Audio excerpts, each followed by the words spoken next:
Welcome everyone, this is the School District of Prescott Board of Education regular meeting. I'll call this meeting to order, subject to Section 1983 Wisconsin statutes.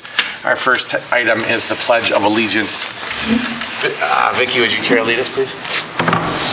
I pledge allegiance to the flag of the United States of America and to the republic for which it stands, one nation, under God, indivisible, with liberty and justice for all. And we have recognition of the visitors, and rules for public comment are as follows. Please approach the podium one at a time, stating your name, municipality, and topic you'd like to address. Allotted time is 3 minutes per individual, or 6 if you're representing a group that is present at the meeting. All comments should be directed to the board and not to staff or other participants. The board will not act on any comments that are made during a meeting. The presiding officer may direct the district administrator to follow up with that individual at a later date. The public comment section will be limited to 30 minutes unless board action is taken to extend. And as always, please refer to the public comment policy listed on the agenda for a full description of this section of the meeting. So anybody in the audience care to be recognized at this time? I'm going to take that as a no. We'll move on. Good news. Who's first, Jim? Student rep? Yep, I'm always first, yep. All right. All right, good evening. My name is Caden Hillebrand, and I am the school board representative for the student body. Within the middle school, Battle of the Books is taking place on Thursday. This is a statewide reading challenge where teams read from a curated list of books in order to compete in a trivia competition. The winning team on Thursday will go on to represent Prescott Middle School at the state level in February. The character trait for the month of February at the middle school will be kindness. There will be TA activities throughout the month, and Random Acts of Kindness Week is February 9th through the 13th. It is Snowfest at the high school. This event consists of dress-up days throughout the week, Fine Frosty, and a school-wide assembly on Friday.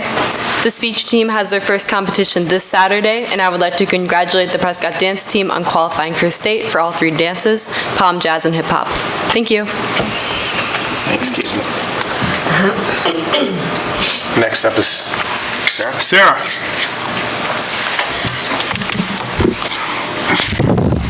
It's a little touchy.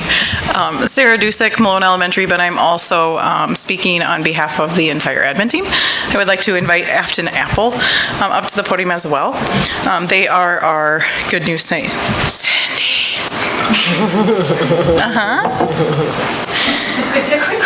I know you do. I'm going to make it worse for you tonight, too. Afton Apple does have, they are part of our Good News Tonight, but before they start our Good News Tonight, I am honored to present Afton Apple with our Cardinal Champion Award for this month. I'm not going to read the whole thing because it's long, but basically you guys know Afton Apple comes every year and they are such strong supporters of all of our schools. They always talk to the admin team before and they talk about initiatives that we're in the middle of and how can they support us and how can they fund us, and I think all of their supports like tangle into every student, every part of our schools, and so we just thought it was fitting that we present them with the Cardinal Champion Award for this month because they just do so much for our schools and for our community as a whole. So thank you for all you do. Turn it over to you then. Okay. Yeah. Thank you. Yeah, you're welcome.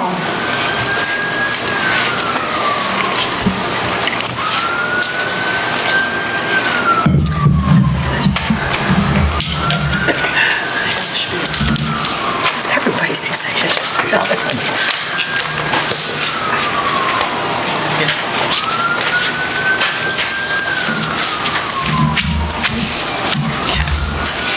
Hi, I'm Sarah with Afton Apple Orchard. I'm here with my mom, Cindy, and my daughter, Mackenzie.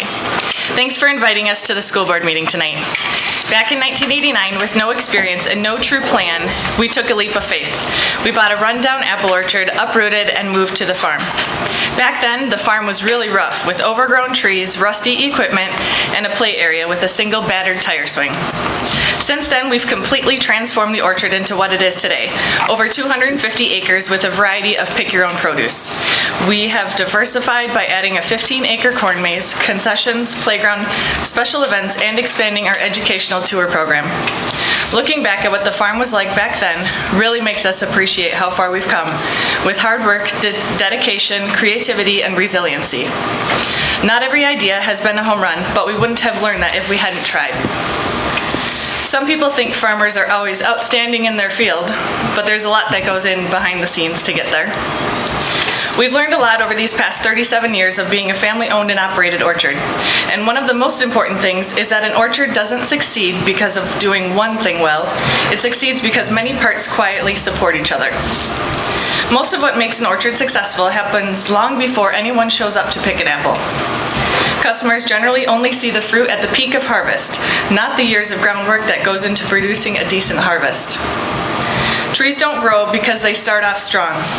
They grow because they are supported from the beginning through soil, water, and the needs of each season. There's a proverb that says, "Those too lazy to plow in the right season will have no food at the harvest."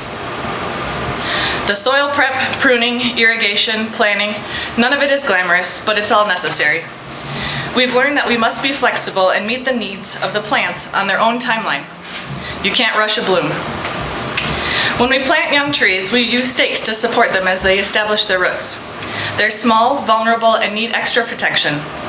While we only see part of the growth above ground, so much is happening beneath the soil as the tree is building its foundation.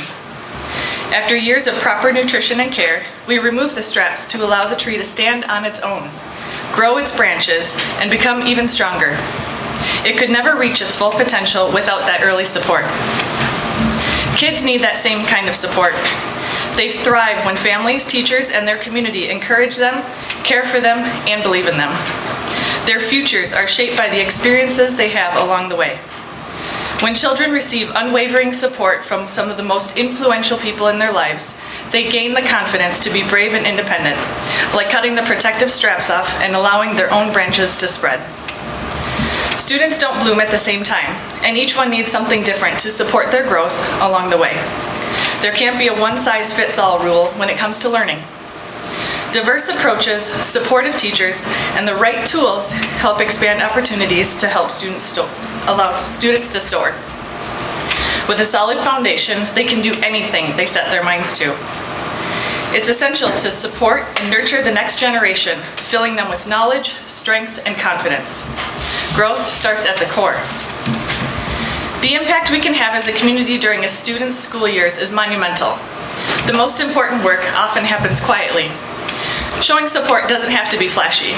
It can be a high five to lift spirits, sharing a social media post with a positive message, or attending a performance they've worked hard to prepare.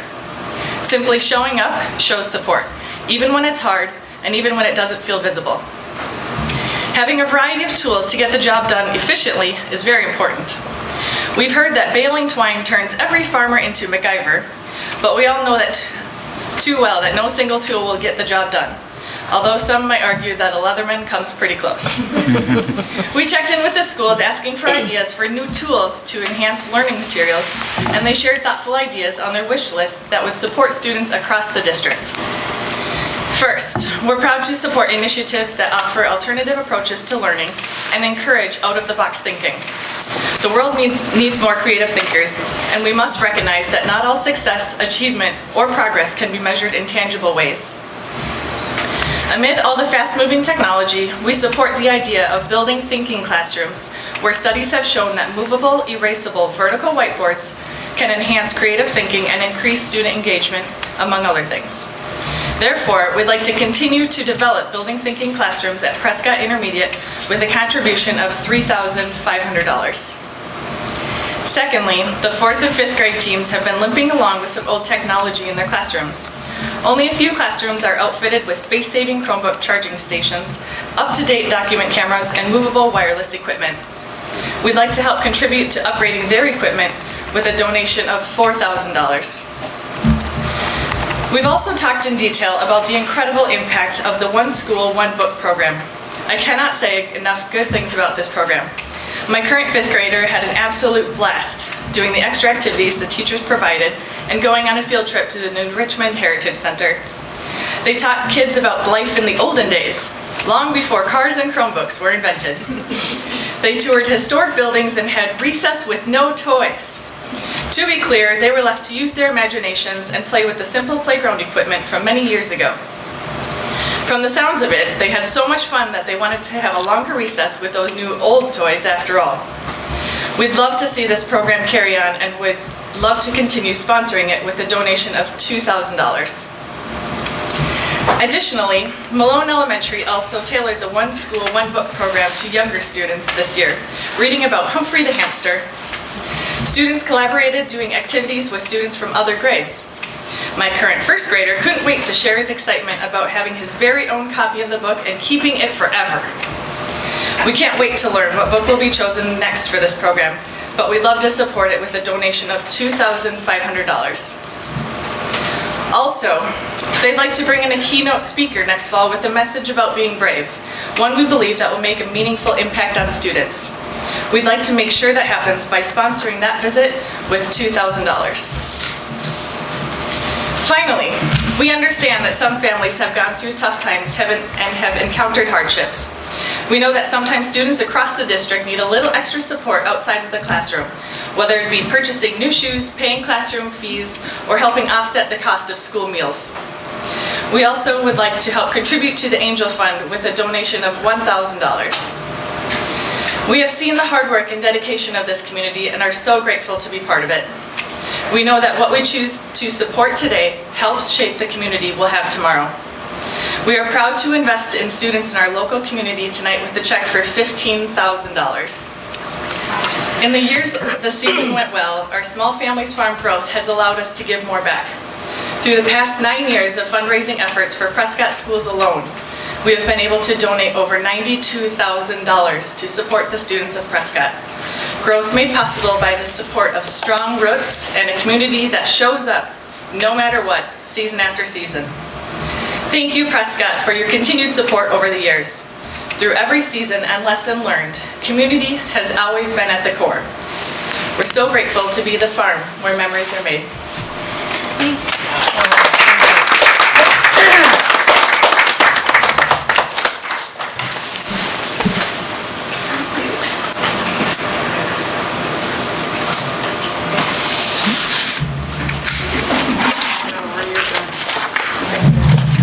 Thank you, ladies. Thanks for showing up, and that was wonderful. This is wonderful. Thank you. Thank you very much. All right, Superintendent, Jim?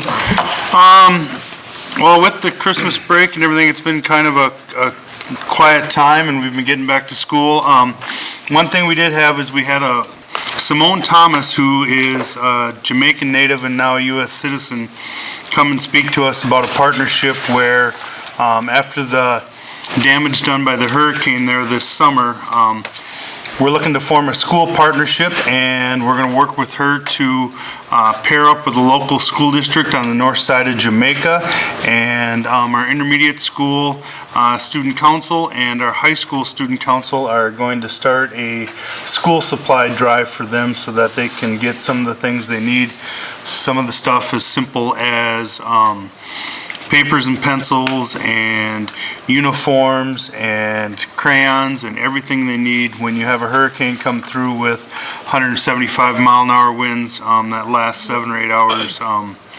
There's a lot of damage to the school, and they need some of the simplest things, and it's going to be a great learning opportunity for our students to learn to grow and give back. All right. Thanks, Jim. I'm going to move on to business here.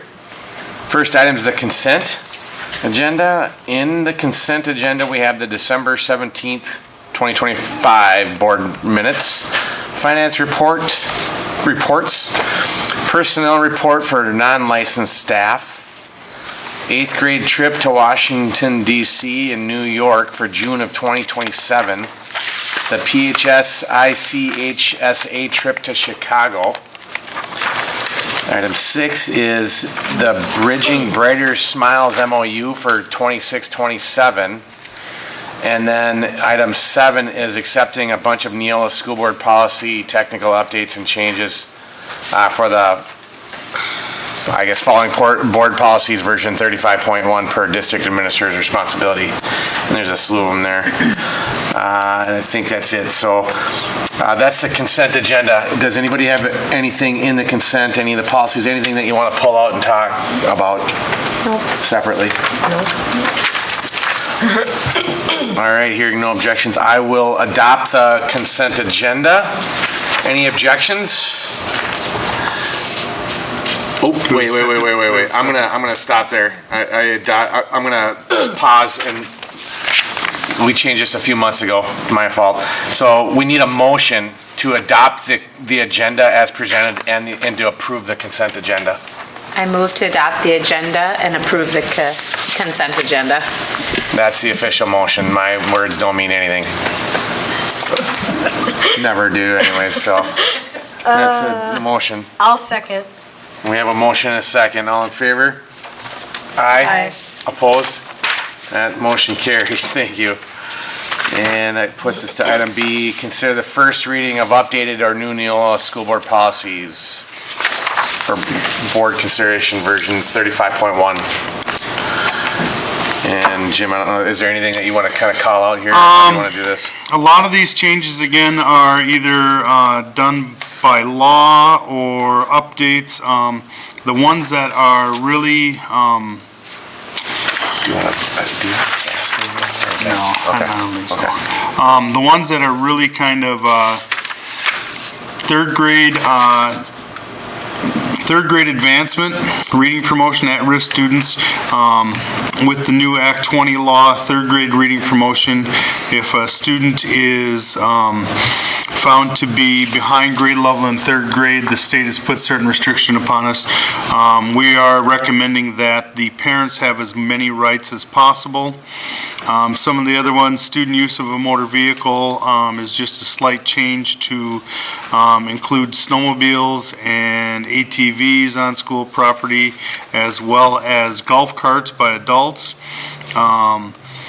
Digital content and accessibility will be an ongoing one as the world keeps changing.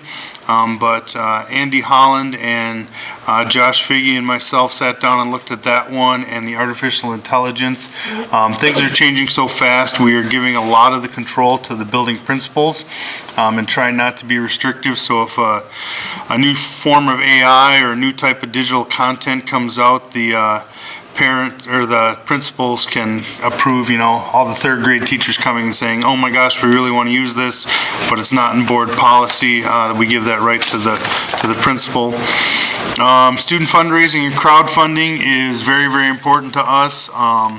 And basically that just changes a little bit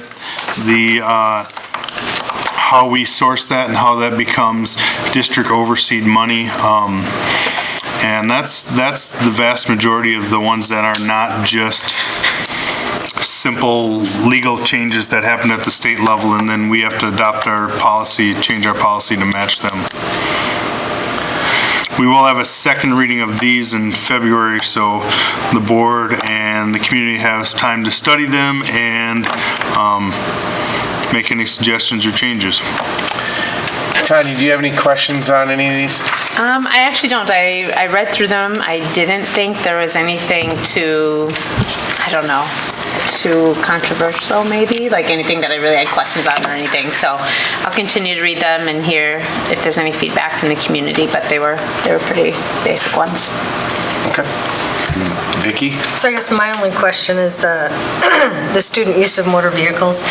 Are we going to then have something posted somewhere, something in the handbook for the students to know exactly where these designated parking places would be and where, for the community, we do have a lot of users of golf carts around here, so where they can and should park? Talking to the high school staff, the high school administration, there's never really been an issue with the snowmobiles and the ATVs. It's usually on the kids organize things and they work well with them. It is a little bit more the golf carts that we're looking to, bring back a little bit. We need to keep them in the parking lot and not out on the practice fields or the game fields or right up next to the sidelines, but more in the parking spot. So that's probably the biggest change, is trying to keep the golf carts parked. Okay. And if a golf cart ends up parked in a car stall, that's no big deal. Okay, so you work with Adam and whoever, just to kind of figure out where in the grounds or where in the lots maybe have designated spots or something. Exactly, yeah. People know. So- Okay, okay. Helen, do you have anything? No, I don't have any questions either. It's good. The AI one is interesting. That changes every day, it seems, so it's good to have flexibility there within the buildings and trust the building principals, administration. So I have no questions. So if we don't have any other questions, we can look to make a motion here. I move to accept the first reading of the noted policies within version 35.1. These policies will receive a second reading at the next regularly scheduled board meeting. I'll second. All right, we have a motion and a second. All in favor? Aye. Opposed? That one carries. Item C, consider increasing long-term sub rate. So the board has been working for a few years to increase, to adjust our salaries to be a little bit closer to the rest of our Middle Border Conference compatriots. We are the only Middle Border Conference that does not pay more money for a long-term sub. Our long-term subs are asked to grade, they're asked to prepare lessons every day. So this is, for example, somebody out on paternity or maternity leave for, 3, 4, 5, 6, 7 weeks. The most common use is initial teacher salary, which is defined as BA plus 0. And then we do the per diem rate. So you take the total salary and divide it by the number of days in the contract. This would come out to be $237, and I cannot remember the change right now. I think it was 41 cents per day. We have a lot, which is a wonderful thing. We have a lot of staff going out on paternity and maternity leave this spring. This will help us attract and retain the best long-term subs. And by placing it at BA plus 0, as our salary schedule increases over the years, this number would naturally go up over the years. Vicki, any questions on this one? Well, and my guess is that's the better way then to do that with a long-term sub like that, is to tie it to something like that versus continually coming back. Is that something other districts do, I guess? I only ran into one district that didn't have it as BA plus 0. Okay, Just because, otherwise I'm going to be here, we're going to be doing this every year. okay. Because it'll just keep bumping up and bumping up, and this way it stays, as that cell number adjusts. Ashley, do you have that cell number right in front of you? It's 43,500 maybe, but as we adjust that each year, then this amount would go up. And then what's the time frame for, I guess, what's considered a long-term sub? Is it consecutive days? It's consecutive days for one specific position. So Okay. if I sub for 23 days for 23 different teachers, I'm not a long-term sub. But if Mr. Jones goes out on paternity leave for 3 weeks, or Miss Smith has a shoulder replacement and is gone for 5 weeks, Okay. I know I'm coming in for that. And Ashley will work with them to sign basically a letter of intent to be there every day for those number of weeks. Okay. That's it? Helen? I don't really have any questions. I think it's a policy, and you have to, as a long-term sub, you do have to do more grading. You do have to be part of those building meetings and parent-teacher conferences and all that fun stuff. So I think it makes sense to bump that up. Yeah, BA plus 0 makes a lot of sense, Jim, so I agree with that. And looks like it's a pretty healthy increase from what it is now for this first year. So moving forward, the hit won't be quite as significant, I'm assuming. All right, we can entertain a motion here. I move to approve increasing the long-term substitute teacher daily pay to initial teacher salary daily rate of BA plus 0 on the salary chart. Second. That's a motion and a second. All in favor? Aye. Opposed? Motion carries. Item D, accept Afton Apple donation. Afton Apple donation. I don't have much to add to this one. You just heard the wonderful, wonderful news they presented. The dollar amount is large enough that by policy, the board has to accept it. And it was $15,000. $15,000. Anybody have any comments or questions on this one? I just want to appreciate them. I know they're not here anymore, but it's so much fun. Once or twice a year they come and they share kind of a little bit of a history and a story. And I like that they don't just give in areas of what they think that we want, but work with our team and stuff and kind of help with the momentum that we have going in certain areas. It's wonderful. It's another great reason why Prescott's a great school district. The community makes it great. Yeah, and to hear the total over the last 9 years that Afton Apple has donated to our school district. They've helped out a lot of kids, they've contributed to a lot of programs, and it certainly doesn't go unnoticed, and they are definitely a valuable part of our Prescott community. I kind of just piggyback. They just don't donate their fixture in our community. They're at parent-teacher conferences giving out apples. They come to the school, they're here. They go to parent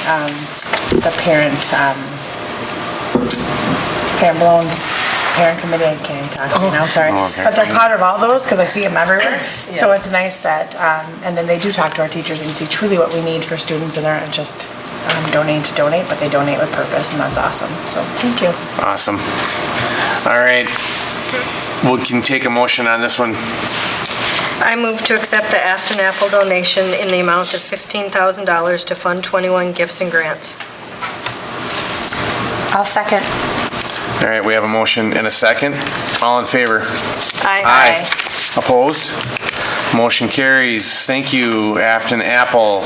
Item E, consider acceptance of Clifton Larson Allen audit for the 24-25 fiscal year.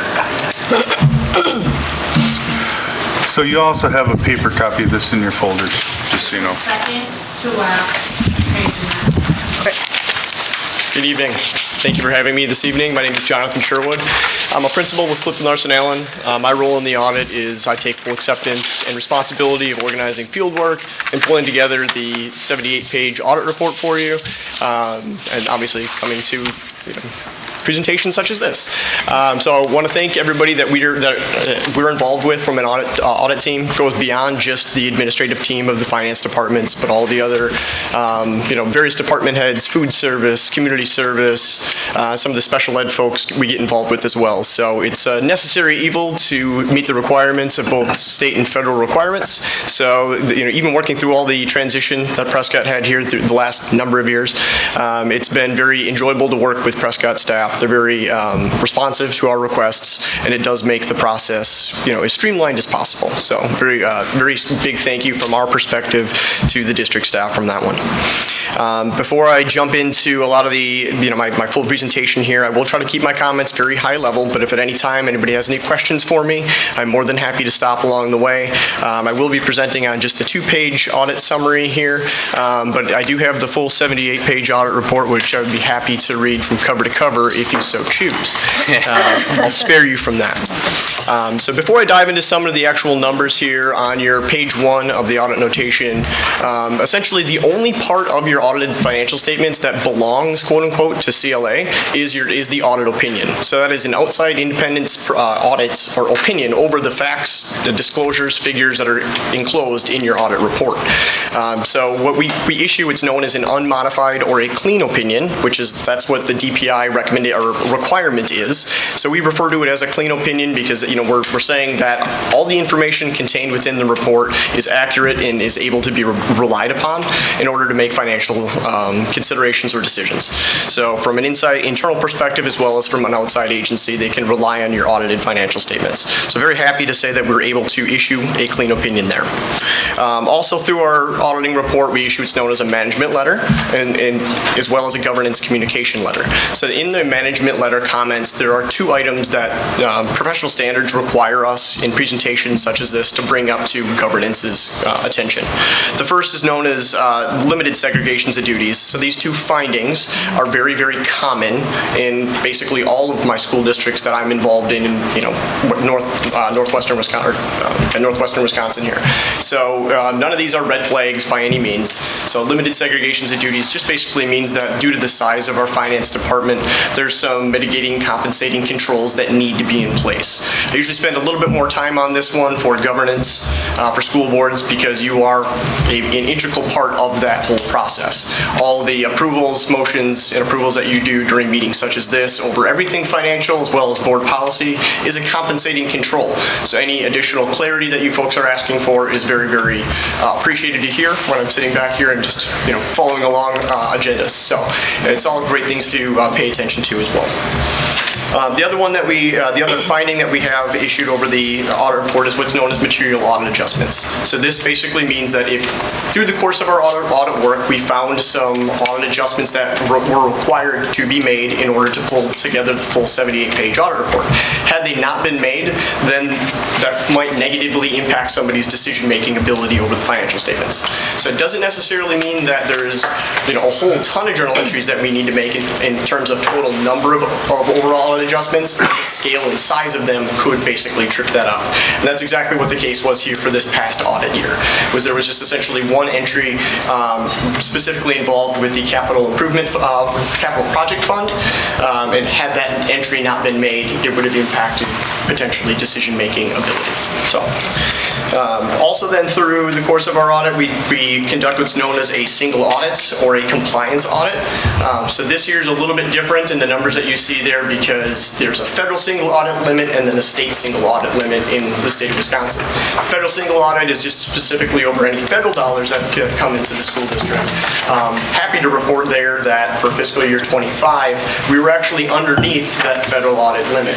So that reduces some compliance work that we're required to then report back to DPI on, and then the Department of Education and those various departments. So the single audit work that we did for 25 is specifically over any state dollars that came in there. And then the rest of the years presented here, you were still underneath those federal single audit requirements. The good news there is there was no compliance of program findings that we needed to report. We just simply pass along the additional material weaknesses that we identified earlier. So to dive into some of the more financial information here for you, item number 2 is your general fund, or is what I refer to as the general fund. Now, for those people that pay attention to DPI funded numbers, this is both 10 and 27 combined. So for GASB purposes or reporting purposes, it's all of the information that's required to essentially educate students. Is the way that they look at that. So these numbers, again, are just as of 6/30 year ends, so it's a snapshot in time. So the balance sheet that we're seeing here is just a good way to identify any specific trends at year end, because it's kind of comparing apples to apples, a little bit on theme here for us. So if there's anything that jumps off the page for you, I would stop here and pause and just note, hey, this is something that's completely off trend or something to pay attention to. So within your general fund, there really isn't many significant changes. Everything is pretty well in line with the overall activity for these given years. So then we actually take a look at some other more key metrics here and say, okay, what is the fiscal health of the school district of Prescott? So that's where I have those 3 highlighted or shaded rows for you. So those 3 shaded rows basically are your fund balance or your reserves that are used to meet future obligations. So the unassigned fund balance, that is essentially, like I was saying, your true reserve. So there is no specific other requirements tying those reserves up. And then we compare that to total expenditures. What did it cost essentially to educate both, general Fund 10 education as well as special education Fund 27 on top of there. And we compute this ratio of unassigned fund balance to general fund expenditures, we compute this ratio, and it basically states how much of our typical operations could we fund out of our unassigned fund balance, and that gives us this ratio. The industry target is anywhere between 25 to 33% is what we would want to see for a well-performing or a fiscally healthy school district. So obviously you're right within there. You're at 30.3% for fiscal year 25. The board policy does have a minimum that has been set at 20%, which is a pretty common low bar threshold, where if you would start going below that as a board, the policy states you would have to take a look at that and make some decisions on how to then improve your financial outlook for that given year. So happy to see that through the course of the last number of years, the last 5 years, you've been at least meeting that minimum minimum, as well as then kind of falling within an industry-targeted 25 to 33%. Through the COVID years that you're seeing here as well, sometimes that percentage, if you look at some neighboring districts, that has definitely crept up with additional federal funds that have come through, and districts kind of holding on to some of that funding without clear guidance of how to spend down some of that federal funding. But as you can see, that now is kind of flushed through the system here in 25, and we're sitting at 30.3%. Some of the other benefits of maintaining a fund balance in this range is it definitely reduces cash flow constraints. So in school districts, due to property tax collection cycles, a lot of school districts have to rely on short-term borrowing just to make payroll at certain times of the year. You do not have to rely on any short-term borrowing here at Prescott. Also, then you can clearly meet some unexpected budgetary needs. You can fund that yourself. Gives you a little bit of financial flexibility there, again, preventing any additional borrowing. And then ultimately, if you do need to go out for borrowing, more liquid fund balance here will improve your borrowing rates and give you more favorable borrowing terms at that point. One other minor thing, one other thing I want to point out for you as well is if you look at kind of right below where it's that second shaded line where it says it's change in fund balance. So again, this is essentially another way of looking at it is net income for the year. You do have a positive change in fund balance, essentially surplus from your budget, overall budget, of about $640,000. A lot of people can see some of these numbers and it really jumps off the page. Again, $640,000 is a significant number, don't get me wrong, but on a budget of $16 million, $16.3 million overall total expenditure budget for the year, you're within 3.2% of your overall budget for the year. So it's a very prudent budget philosophy here at the district. You're doing quite well overall from that standpoint. So you're doing the right things, you're adopting proper budgeting standards and following that throughout the year. So all good news here in terms of an outside perspective for Fund 10 and 27. Any questions on 10 and 27 before I move along here for you? No. Anybody have any questions? No? I think we're good. I'll keep trucking along then for you. Item number 3 here, special revenue funds. So again, these are other specific activities that are not required to be in 10 and 27 and qualify to be tracked separately. So like the Education Trust Fund, that's your Fund 21, where you accept very generous donations and they're tracked there. Any donations or any revenues that go into this fund are restricted for those specific purposes.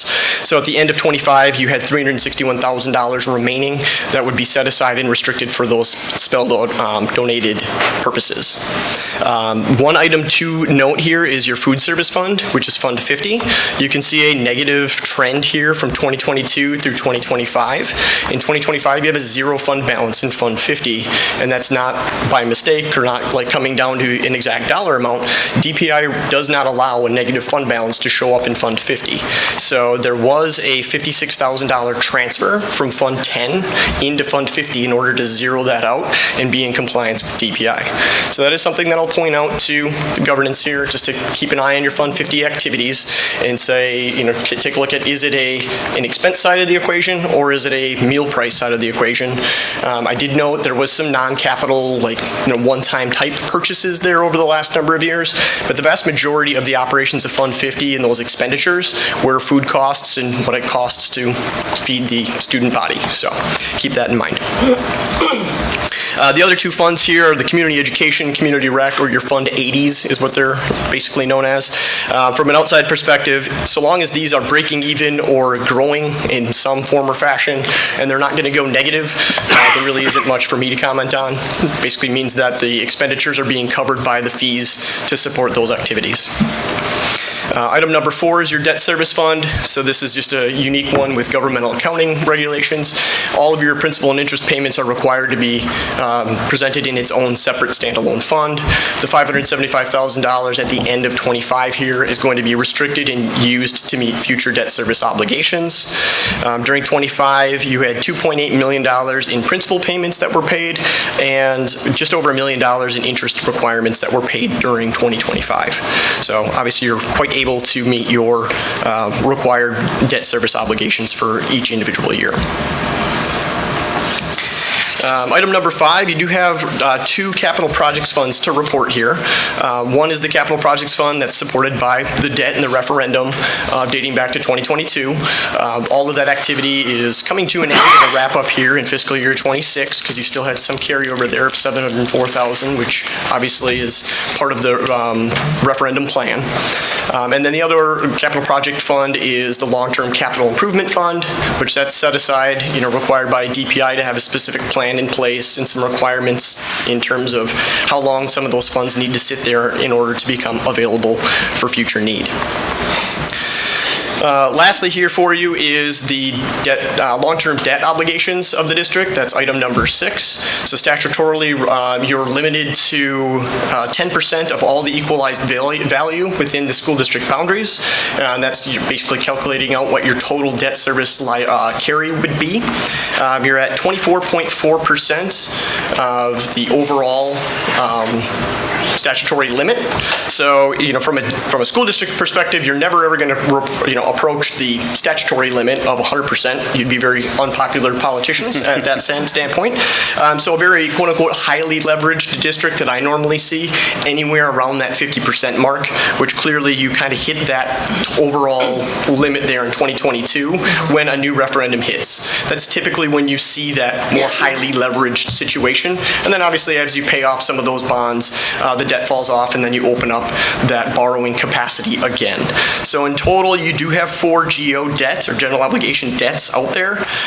There's one debt that goes through 2028, and the outstanding debt there is just over $225,000. There's another one that falls off in 2032, and there's 1.9, almost $2 million of outstanding there. And then the bulk of the debt actually is good through 2034 and matures through 2034, and you're at just over $35.6 million in obligations there. So overall, you do have some borrowing capacity available if so needed. I wouldn't consider 24.4%, again, I wouldn't consider that to be highly leveraged at this point. So basically kind of concludes my try to be fast and not stumble over too many words, but I'm happy to have any other questions that somebody might have for me. Anybody have any questions? Helen, do you have any questions for the audit? Vicki? No, I don't have any questions, but that was a really informative recap, so thank you. Appreciate it. Try not to have too many people glaze over and cost too much. It's happened before. Yeah. Tanya, anything? I think this is your first time presenting this to us. Have you done it to our board before? It's been quite a few years Okay. since I've been down here. Okay. Again, through some of the transitions. Yeah. I usually ask all my districts every Yeah. year, do you want me there or not? And some people say, no, we got it, and others don't. So. Well, we appreciate it. I thought it was a really good summary. Definitely didn't glaze my eyes over at all. And it feels good to hear some really positive stuff. I noted that limited segregation, I think every single year I've been on the board, that's come back to us. That's just a size thing. And we have increased some of our staff that are in our central office from 10 years ago, but we're a small district.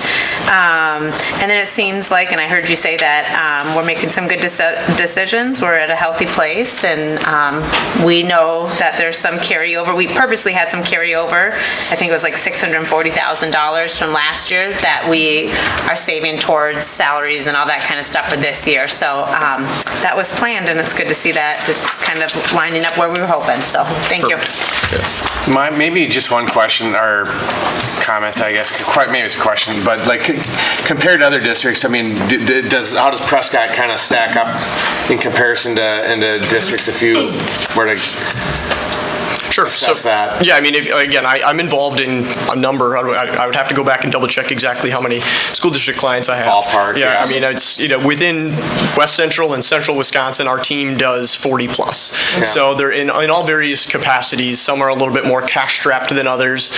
Typically the ones that are in more cash-strapped situations, they're just dealing with their short-term borrowing issues. But overall, in school district finance, school districts are in the same spot. Mm-hmm. It's a challenge with state funding. Federal funding is only a very small piece of the pie.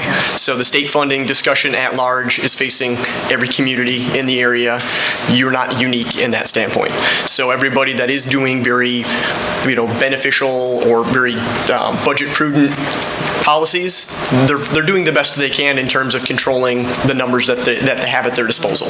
You know, your largest cost in any school district is salaries and benefits. That is a challenge that everybody faces. So for all of the fiscally healthy districts, you know, you're definitely one of them for sure. You can see right again in your percent of unassigned fund balance, that number is right where an outside, you know, perspective is going to say, I want to see that to be at least 25 to 33%. So you're right in that ballpark. But obviously that does not, you know, shield you from any budgetary, you know, shortfalls that may be on the horizon due to, you know, whatever they're doing down at, you know, at the state in Madison. Thank you. Yeah, and I don't know, Jim, if you have any comments here, if you, this is your first kind of run with Prescott, is anything stand out for you? No, I just want to echo that. I mean, it's been a solid financial plan for the last 8 to 10 years, 30% fund balance. Really trying to avoid that short-term borrowing is, you know, a good analogy is having to go to the credit card and then pay that credit card interest rate. You'd much rather, you know, have the savings there because our cash flow fluctuates a lot throughout the year, and in order to pay our staff, which is 70 to 75% of our expenditures, we got to have that solid cash base. And you know, politics being what they are right now, the state is trying to figure out what to do with that extra $2.6 billion they've found. So, you know, we could definitely use it going forward, and so could every other school district. But being at that 30%, being that the other thing too, I think, is that our expenses have stayed relatively flat for the last 5 years too. It's not like we've gone, you know, and increased our expenditures quite a bit. They've stayed pretty similar all for the last 5 years. Yeah. But we can have CLA back every year. I know this is the first time they've been here in a while. Ashley and I talked about it. We'd like to bring them back every year if the board wants them. Yeah, thank you for showing up. This is great. Happy to do so. I'm 20 minutes up the road in Hudson, so. Awesome. Okay. Lastly, I'd like to just point out, I mean, we wouldn't be anywhere without the community support of referendums. I mean, we've generally had a really strong community support on public school funding, and without the community, we wouldn't be as financially stable as we are. So I just wanted to call that out. Thank you. Appreciate it. Thank you. Thank you. Thanks. So with that, we can accept our motion to accept the audit here. I move to accept the Clifton Larson Allen audit for the 2024-25 fiscal year. I'll second. All right, we have a motion and a second. All in favor? Aye. Aye. Opposed? That carries. Item F is accept grant from Fork Farm Hydroponic Project. Another grant. This one is all Nicole all day long. Okay, so the Nutrition Services Department is excited to introduce the new Flex Farm project. I'm sure you've seen the light, and I'm sorry, there's a light already. But the initial step towards fresh, local food right in our school. It's going to be right in the high school. It's going to be really awesome. Thanks to the generous support of the Marshfield Clinic and Security Health Plan, we were awarded $10,000 for the purchase of 2 Flex Farms, which are going to allow us to do leafy greens all year long in our facility. Well, all school year. So fun facts about the Flex Farms. We can grow 25 pounds of fresh greens every 4 to 6 weeks. It uses 90% less water than traditional farming. We can do lettuce, herbs, edible flowers, and whatever you guys can think of. But it's designed specifically for schools with built-in learning opportunities for students. We already are working with the student group, and you're gonna laugh at me, I can't remember the name, but they do those really awesome podcasts. So they're gonna do like a weekly update, and they're gonna come and like we have it all set up. We're like, just knock and say hi, guys. But they're super excited. But I think it's really, really important because it's gonna show students exactly where food comes from and like that it's not just, magically in the stores. So we're really excited about that. And yeah, if you guys ever want to stop by and take a look, let me know. They're always there. I think that's all I have, though. Just super fun stuff. All right, I'll open it up. Anybody have any questions for Nicole? I just had questions. I know we've been talking over the handful of years. that our food budget, and it was just brought up here too, we're struggling with it, and it's the price of food and all that stuff has really gone up. And is this something that you see helping to support the cost of food and stuff? Yeah. So overall, this will lower the cost. We can grow 3/4 of our needed lettuce for the salad bar in the high school alone. So that's super cool. And just because we won this award doesn't mean we won't stop applying for more. Like we could put one in the elementary school too. Maybe not the middle school because of the space and everybody uses it and middle schoolers touch things. But besides that, but yeah, so we're really excited about that. And a lot of it is the educational piece. Miss Bowles, I'm like, hey, what kind of herbs do you need? Let me know. We'll grow them. You guys can Well, come. that's what I was going to ask. Right, if get you're 'em in there. Working with the high school. Yep, and Carrie too. I said we can leave it up. You guys can do like a summer thing. We'll start it whenever. So I'm really excited to get the kids excited about growing food. I think that's the connection that we need. And they eat a lot off the salad bar at the high school, so it's not a small amount. It's not a small amount. Yeah, that's great. And with rising costs, and we could just increase how much kids have to pay for lunches every year. And I know we have had to do that, and we don't want to do that. These are the really great ways to help subsidize like our food budget and our access to fresh food and stuff like that. So I appreciate it. Keep being creative. This will be fun. It'll be super exciting. And like I said, if you guys want to stop, just stop by. Thank you, Nicole. This is great. And we're looking at $10,000 grant donation, so it's on the agenda here. Awesome. Who wants to make a motion?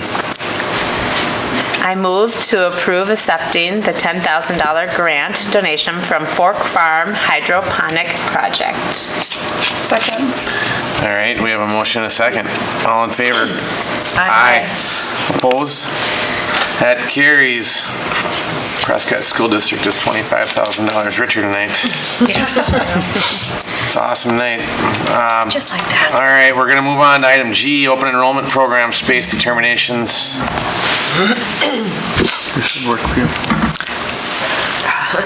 Good evening, members of the board, Superintendent Reif. My name is Sandy Strand. I'm the Director of Student Services, and annually in January, our school board is required to discuss and adopt a policy and procedure on open enrollment for the remainder of this year and the coming year. So in this process, we'll be talking about the criteria that we would like to recommend we accept for our determination of accepting or rejecting applications for enrollment from non-resident pupils, including special education programs. So, whoopsie. Wow, it's touchy. There we go. So our current structure must declare annually, so our school board has to talk about the availability of space in schools, programs, classes, or grades within our school district at the January meeting of the school board.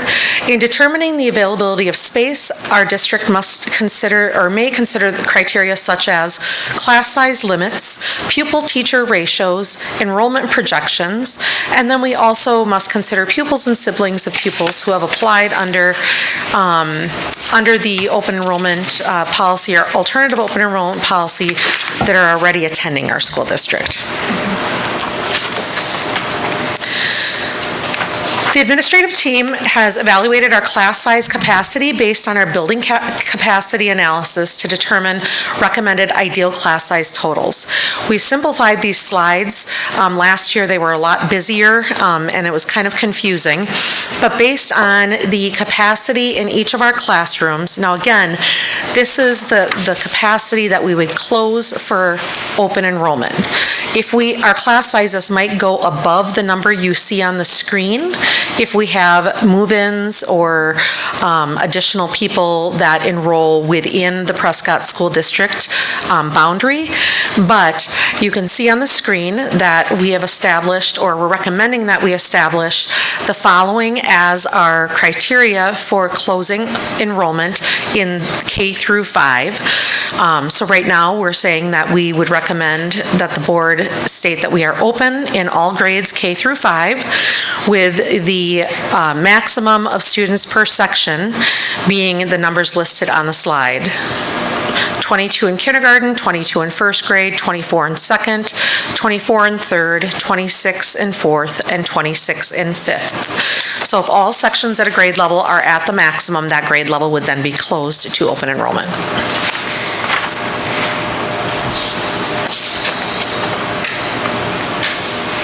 I don't want to hit it too many times. There we go. See? Okay, we did that. Okay, so also, for the last 4 years, we have been utilizing what we call a workload analysis model for special education. And so when we have a student who enrolls in our district who also has an individualized educational program, we review all of those enrollees on an individual basis, and we make our program considerations based on a workload model. We also base our decisions on the availability of services within the school district, which is covered under the state statute listed above. So if it's a service that we contract for through CISA or through a collaborative service agreement with another district, that service is considered not available in our district. So for example, we contract through CISA for physical therapy. If we had a non-resident apply for enrollment in our district and they required physical therapy, we would likely say no, because we only pay for a finite amount of time, and that service under state statute is not considered available in our district. So in our cross-categorical programs, these are programs that include students across disability areas who spend approximately 40% or less of their day in special education. Workload totals at the elementary level, K through 5, we are recommending remain around 18, and 20 for our secondary cross-categorical programs. In our specialized programs for students that spend 50% or more of their day in special education, or those that have significant behavioral needs or significant medical or physical needs, we are recommending that their workloads not exceed 10 students. So, students or programs considered unavailable. So again, I stated the example of physical therapy. Right now in our district, early childhood through 12th grade programming for students who qualify with visual impairments or orientation and mobility needs, related service of physical therapy, or the related service of audiology or deaf, hard of hearing would be considered not available in our school district at this time. So our current numbers and recommendations, I don't have our current numbers on here. Our current numbers are all at the elementary level. I will say our workloads are substantially lower than 18 right now. At the high school, and they're right around 20, and at the middle school, they are around 15. So for next year, we would like to recommend, based on our current numbers and our program capacity, or open enrollment capacity, that our early childhood playgroup would be closed to non-residents, and our 4K special education would be closed to non-residents. We do have a number of families that bring their children to our local daycares for daycare as they're going to work in the morning, and so we have had a number of families try to open enroll 3-year-olds, but at this point, our early childhood and 4K special ed teacher is really maxed out in terms of her workload. At the K-5 level, we would be considered open, given our current workload. Middle school would also be considered open, given our current workload. And at our high school, given our current workloads, we would be closed for cross-categorical. In our specialized programs at the elementary level, our programs at both Malone and at the intermediate school are both lurking right around 9 and 10. So we are recommending that those programs be closed for the coming year. And our current high school high needs program would be considered open. So the overall recommendations from the admin team for the board action would be that Malone Elementary, Prescott Intermediate, Prescott Middle School, and Prescott High School all would be open for non-residents in general education. Can I pause just to Yes. ask? And that's based on the recommended class size for the Yes. school district for next year's Yes. classes? Yep. Our special ed programs would be open for non-residents who spend 40% or less of their day in special education for K through 8. Specialized programming at the elementary and the intermediate, as well as our early childhood special ed programming and 4K would be closed to non-residents. And the high school is only open for specialized programming and closed for students identified as having cross-categorical needs.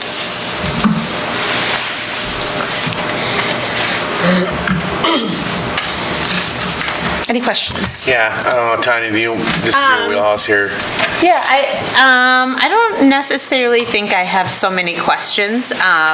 This is just something that we have to do in accordance with state. Once a year, we're projecting for next year. Things can change, right? Like we can have a bunch of kids move out that have high needs services. But this is for a couple reasons, but one, it protects us financially. We can't hire teachers because of open enrollments and stuff like that. That's really, really financially difficult. But second, it also provides a good service for our students that are in the building and help our teachers not feel too overwhelmed by those caseloads just getting bigger and bigger. So I always love when we have kids move in our district. I hate saying anything's closed, but there's a lot of really good reasons why we have to do it. So thank you. Yes, and again, it's really important to note that when we have, especially during the alternative open enrollment period, so this is for the typical open enrollment period that starts February 1st and goes through June, but it also includes the alternate open enrollment period, which is every other time of the year. We are still required by state statute to consider every enrollee on an individual basis if they have an individualized education program. So we never just unilaterally say that student is not accepted in our district. We have to review their paperwork. Right. Helen, do you have any questions here? No, it's pretty straightforward. Okay. Vicki? No questions. All right, thanks, Sandy. Thank you. I think we can take a motion here. I moved to approve open enrollment programs that are closed for the 2026-27 academic year as proposed in the Prescott Administration Open Enrollment Document shared tonight in the 2026 Administration Enrollment Recommendation Document with class size maximum by grade level as proposed for external residents. There was no commas in there. It was a lot. Second. All right, we have a motion and a second. All in favor? Aye. Opposed? Motion carries, and we are done with business. On to info and discussion. First item is CMS for Schools website redesign. Helen with the second. All right. CMS for Schools website redesign. This is mostly for information, just because you'll start to slowly see changes made in our website. We are required to have, as are all public organizations, an ADA compliant website. A lot of this has to do with those who are visually impaired. I have not found a school district that does not work with CMS for Schools. They are kind of the gold standard here in Wisconsin. It's going to be a $4,900 cost, but they will work with Mandy Matzik and Andy Holland and the principals and myself, but mostly Mandy and Andy are going to do the heavy lifting on this to make sure that our website is ADA compliant. It'll be a 6 to 8 month to 10 month process, and then going forward as we update images and other things on the website, they'll assist us making sure that it fits the federal regulations. Anybody have any questions on this one, Helen, or?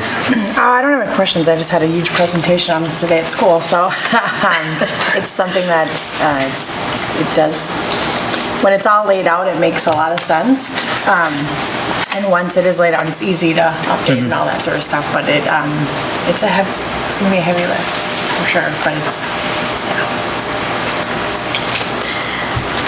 I learned something new when I was reading through this, that there is ADA compliance required for our website. I did not know that, so.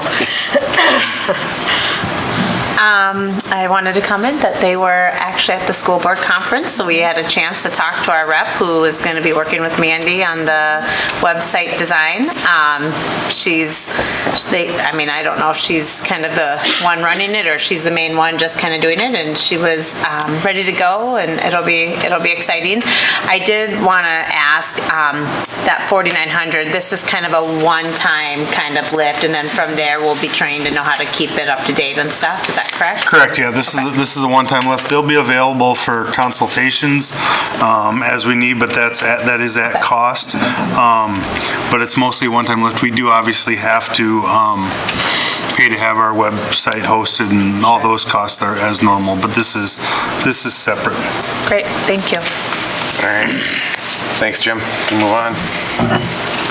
Item B is potential movement of the school board meeting in March. So, we want to move that one. We'd officially do this at the February board meeting, especially with Mr. Block not being here. Yep.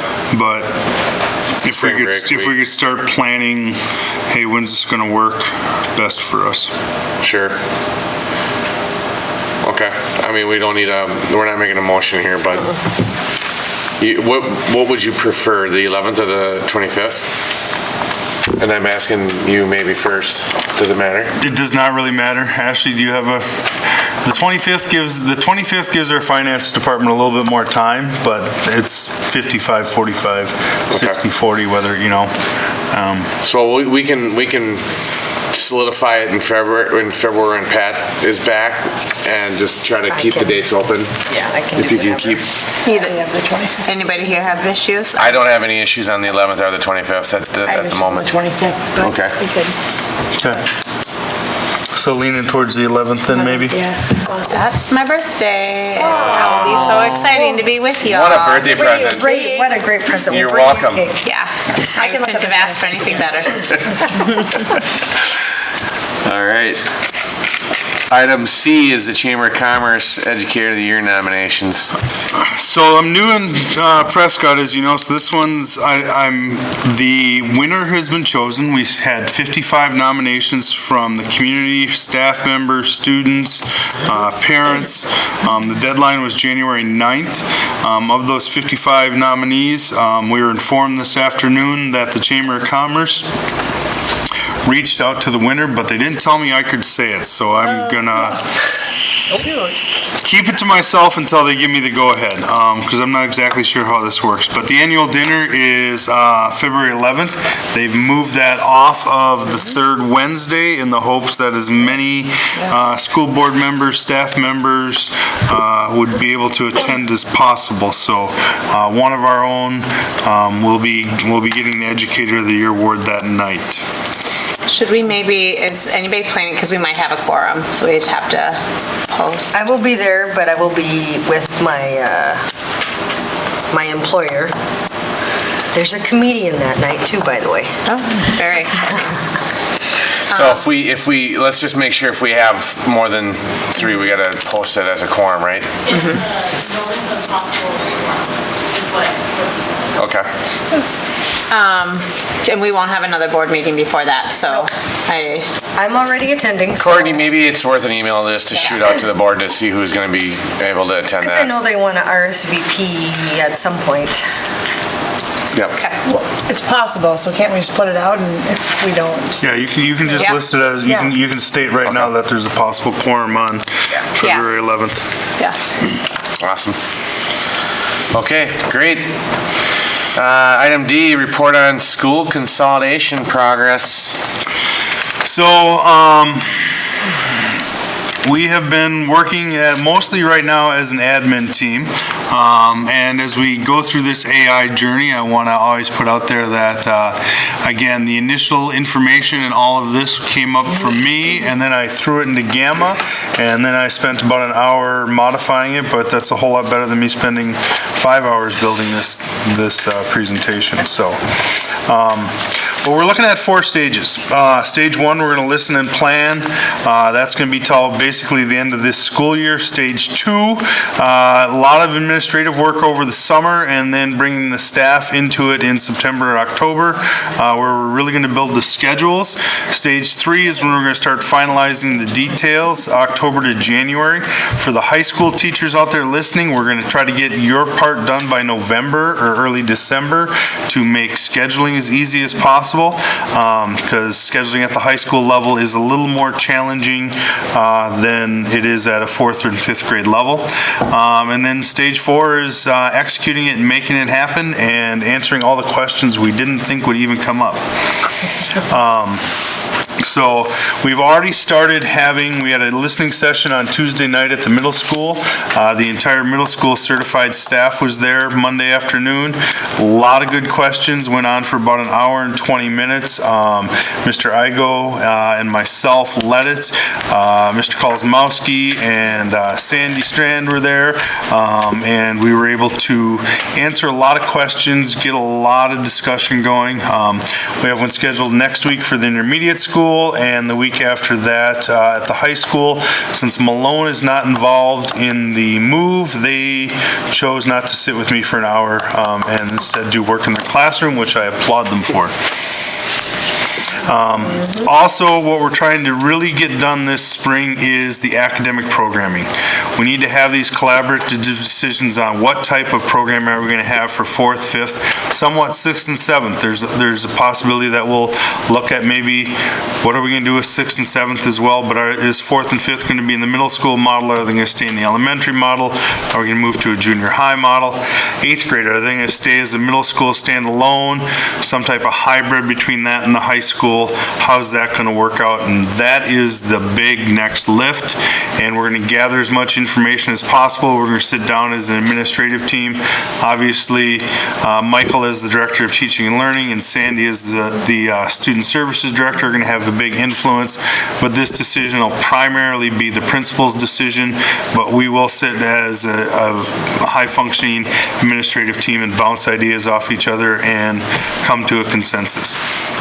At the same time, Matt Smith, Angie McGee, and Penny Peterson are taking a good look at our gym space and how much we're using the intermediate school gym. That's going to influence what we come to the board with here in the next couple months as far as options for the intermediate school after we move on in the summer of 2027. So if all goes well, they will be in front of you at the next board meeting talking about our gym use and where we're at with that. Stage 2, May to October, really start working on those schedule developments, daily bell schedules, our teacher matrices.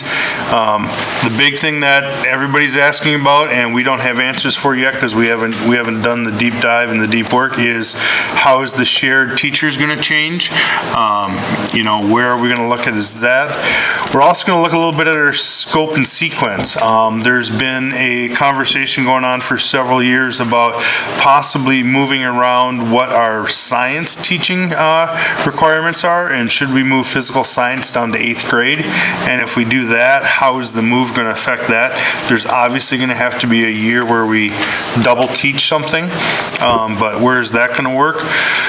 Sandy's already done a lot of work with the workload for the special education staff to give the report you just heard, but we're also going to look at a teaching load for all of our staff and try to make sure that as much as possible, K-12, all of our staff are doing a similar load. It's impossible to get the same workload for every teacher, but we want to be as fair as possible.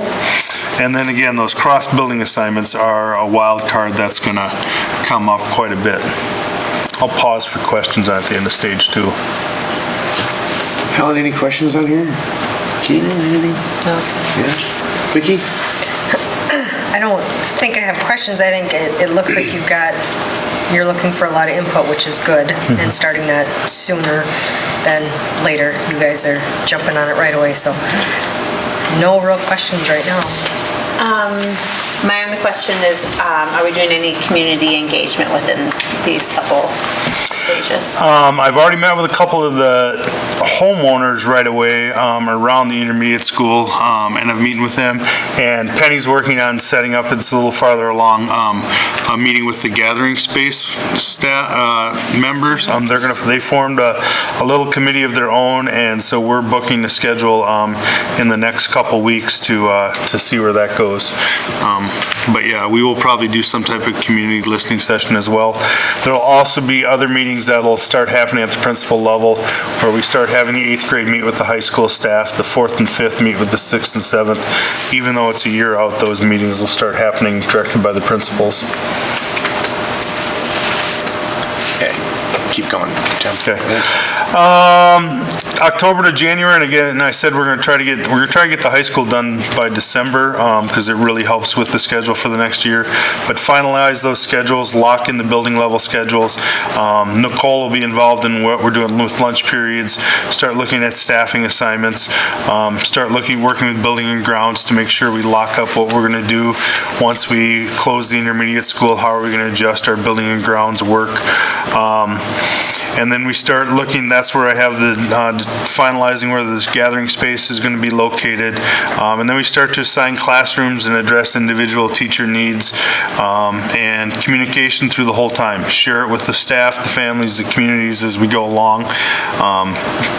Anybody is always welcome to email me, give me a call, stop in and see me. But with the listening sessions at every building, and then our quarterly superintendent listening session, staff for sure is going to be involved in all the discussions going forward. And then moving logistics is going to be a big challenge. We got to get, Adam and Mike and I are going to work on trying to figure out what moving company we want to use and get that booked as soon as possible. But a lot of that will happen in stage 3. Stage 4 is implementation and support. In my notes for this, I have no idea what we're going to have to answer in this stage, because a lot of these questions haven't come up yet. But there's going to be a lot of one-on-one assistant trying to figure out their academic and physical transition. A lot of questions answered. But again, if we can get it locked up by December, January of 26, 27, that's going to give us 6 months to really just take the time and go, okay, what's going on here? What are we going on there? But it's 19 months, and we got some time to go that way. But this is basically our working document that fed the AI-generated fancy PowerPoint, so. Well done. Anybody have any questions or comments? I'll just make a quick comment. I know this was a good, strong recommendation that came from the administration to make the decision to push the move to the 26-27 school year. And I mean, this is why right here. It's a well thought out kind of a blueprint for the plan. I'm sure this is going to change. The plan's going to change, right? So I mean, it's great that we have the time to really go through and think about what needs to happen and get it right. And I think this is what I'm seeing here is exactly validates why I'm glad we made the decision to agree and push it out for another year. So one thing I want to mention too that popped up is the Great River Heights sale or development popped up at the board meeting, the city council committee meeting, and so yeah, that's already been brought to my attention that there's a possibility that there will be 240 houses built in the next 5 years out in River Heights, and how will that impact us? And considering I heard about it in the last 24 hours, I don't have an answer for that, but I am working with the owners, Al Most, and the developer out of Minneapolis to set up a meeting with them hopefully next week and really have a conversation with them about what they think that impact will be on our district and going forward in that manner. I've had people talk to me about that as well, and we have year and a half out plan, right? So if we need to adjust, we have time to adjust. But the other reality is that even with consolidating, and we talked about grades like 9th or 8th grade going to the high school and stuff like that, when we had those discussions, we looked at every building and they're still well under capacity. And so we have some room, plenty of room to grow still. Yeah, I mean, our current second Friday count, children in seats as of the second Friday in January was 1148. That's from memory. I'm within plus or minus 3 there, probably. But 1148 in the seats right now are, I know this number 100%. If we were at our comfortable capacity is 1420. With 3 buildings, not with 4 buildings, with 3 buildings. And that's the comfortable capacity of 22 at the K2 level, and 24 at the middle school, and 26 at the high school.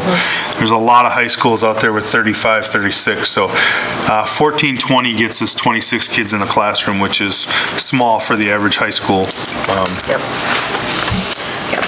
Well, yeah, I think the plan we looked at, the numbers that we had from that working session was we could absorb 350 more students. Yeah. And they're not all going to be in one building, so spread that across the 3, yeah, I think. And even if there's 240 houses that quickly, you're not going to have kids in every single house, so, yeah. What I read in the paper was, it was a 5-year plan, so. And then if they're built in 5 years, they're not sold instantaneously and families aren't moved in instantaneously. So we're looking at a 5 to 7 year, gradual growth, which is great for our district. Yeah, it will be great for our district. In fact, every one of the groups that we looked at to look at like kind of our demographics and our growth and population, they said, what'll help you guys is a really big development coming through, and it looks like this is that, so this will be great. I did have a question on this too, which, and maybe I just missed it, but one of the other decisions that we have to make yet is what are we gonna do with the building on Elm Street? And, go ahead. Go ahead. Well, my question is, where is that fitting into here, and do we have kind of a time frame of decision-making with that? I was going to give the board a month off and come at you with that in February. Sounds great. So that's honest. That's fair. Because I thought about talking about it, and then the 242 hit, and I'm like, give me a couple weeks, because again, we do have time. I'm hoping. I would like to get another realtor to walk through it and give us an estimate. I really would, and I got a couple irons in the fire there. Obviously, we were all at WASB last week, so I wasn't up on my chasing down realtors, but that's something we hope to do, is get somebody else to walk through that building and then take a look. And honestly, the other thing I want to wait for is that gym study, because that's going to have a big impact. Yeah, I think so too. Yep, great, thank you. Good questions. Anything else, anyone? Nope, that seems like a good plan. All right, nice job on the presentation, Jim, thanks. That's it for info and discussion. We're back to recognition of visitors. Anybody want to get to the podium and yell at us? Whoa. Carrie? Or just say aye, yeah. All right, we're going to move on, and the board is going to consider a motion to convene into closed session under exemptions 1985 1D in room A117 for Prescott High School. Basically to consider specific applications of probation, extended supervision, or parole, or considering strategy for crime detection or prevention. There's a couple items in there. So let's do a motion in a second for a time, and then we'll roll call in when we get to that point. Let's see. Let's go with, where's the thing at? 7:24 right now. 7:24. I move to go into closed session at 7:35 in room A117 at Prescott High School. I'll second. All right, we have a motion and a second. All in favor? Aye. Opposed? That motion carries.